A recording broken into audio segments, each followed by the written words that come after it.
Je dirais au président de la République, ce genre de personnes doivent être arrêtées, conduites en justice, confisquer tous leurs biens, donner l'exemple, ce soit l'exemple pour empêcher que ce genre de personnes existent. Parce que l'économie du pays, vous croyez que tous ces gens qui nous ont confisqué l'économie, c'est par plaisir? Non, parce qu'ils ont des complices qui les soutiennent, des politiques qui les soutiennent, qui leur donnent la force. Est-ce que c'est normal? Tu es excellence dans ce domaine ici. Tu portes une cravate chaque matin. Tu vas au bureau et tu vois les 10 domaines nécessités de ce pays entre les mains des étrangers.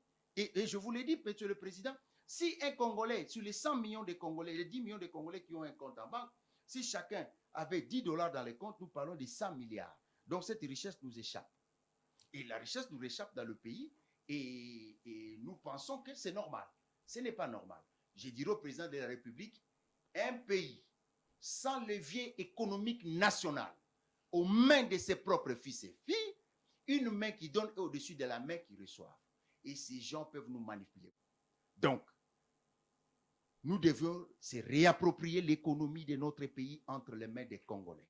Dans ce pays, République démocratique du Congo, vous aviez dans ce pays Dokolo, qui était le premier noir Afrique subsaharienne à avoir une banque. Vous aviez dans ce pays Bemba Saolona Jano, un Congolais, qui est un Zaïrois, qui avait plusieurs avions ici, qui partent aux États-Unis partout. Vous aviez dans ce pays Loussa Kivana, vous aviez Kisombe, vous aviez Ventraska, vous aviez des Congolais autoservices aériens qui avaient plus de 200-300 bus en République démocratique du Malmalo, à ville de Kinshasa. Vous aviez des Congolais, des braves, Katebe Katoto, que nous avons cités dans ce livre, Kisombe Kiakumwisi, Kinduelo, et dernièrement Ledia, des Congolais qui défendaient, qui étaient notre fierté, qui nous ont donné le goût de faire les affaires. Aujourd'hui, nos enfants, monsieur le président, leur modèle, c'est quoi? C'est les Libanais, les Indiens. Moi, j'ai vu les Libanais venir dans ce pays. J'ai grandi à Limité ici. Ils n'avaient même pas l'argent pour louer une maison à Limité. Ils étaient tous cloîtrés ici à Beaumarchais. Mais aujourd'hui, ils sont propriétaires de nos maisons à la Gombe, nos propriétaires. Pourquoi? Ils sont pas l'argent, ils n'ont pas amené l'argent. Ils ont pris l'argent ici. Et si l'université venait enfin à vous? Avec université.cd, plus besoin de choisir entre vos études, votre travail ou votre famille. Étudiez où que vous soyez, à tout moment, depuis votre smartphone, votre tablette ou votre ordinateur.